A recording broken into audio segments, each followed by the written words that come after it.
Hi, I'm Ben of Mixup YouTube, here to review Logan. I really like this movie.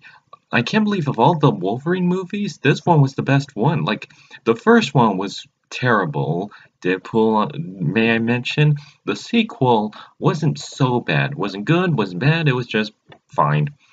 Now the third installment was amazing. Yeah, that's weird because mostly when Marvel does a third movie, the first one was great. The second one was either better or not as great as the first one, but it was still great. And the third one was always terrible, like Iron Man 3, Spider-Man 3, X-Men 3.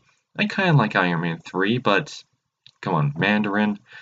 Yeah, so but this one was really great because you see Wolverine and as old guys, and now spoiler alert, like you see Wolverine and Charles Xavier as old geezers, and I think it's no secret that the original X-Men died. Now I don't know how to feel about it being called just Logan, because that can mean a lot of things, like Logan's Run or anything. Why couldn't he call like Wolverine the Last X-Men or I don't know, something like that, like Logan? But anyways, I really like this movie. I like how sweet it was with the little girl. Like she was cute. And I like the Charles Xavier story and Wolverine and how he's trying to become a father. Like that was sweet. But anyways, I like hmm well, I like this one was rated R. I think it was from inspired by Deadpool. Like, hey, Deadpool's rated R. Why don't we make a Wolverine movie that's rated R? And it makes sense. I mean, what else gonna do with a guy who grows claws out of his hand? Like, well, anyways, it's violent, so it's not really for kids. And I thought it was great.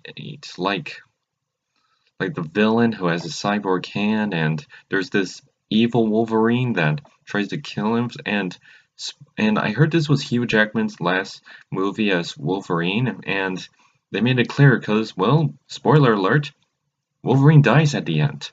Yeah, he literally kills him off. Heck, there was this little, tombstones, and in some movies where they grab two sticks to make a cross, well, the little girl actually turns it around and makes an X because X-Men. And speaking of X-Men, there was an X-Men comic book in the movie, and they kind of explained it really well. Like, somebody wrote this. This didn't really happen. People die, like, as a representation, like, as because they can't really, they has to take some liberties from the comics to make it more realistic.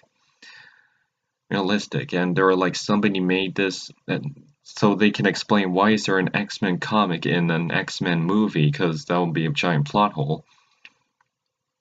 And it was really, so it was really impressive how they explained that, and I thought the chemistry was sweet. I don't really know what else is there to talk about. It's a really cute movie, and yeah, and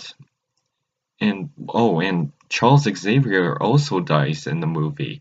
Yeah. So remember, spoiler alert.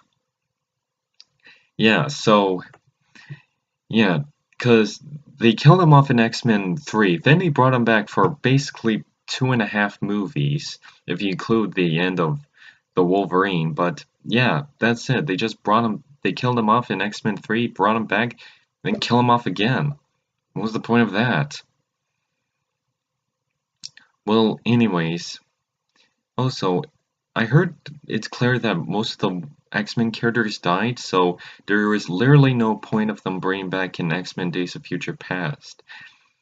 But hey, at least we got a good Deadpool movie out of it. Well, I'm Ben of Mixup YouTube, and this was my review, and I'm gonna do Con Skull Island after this. So, see ya. I'm, and you'll see some new videos and all that kind of jazz. Well, bye.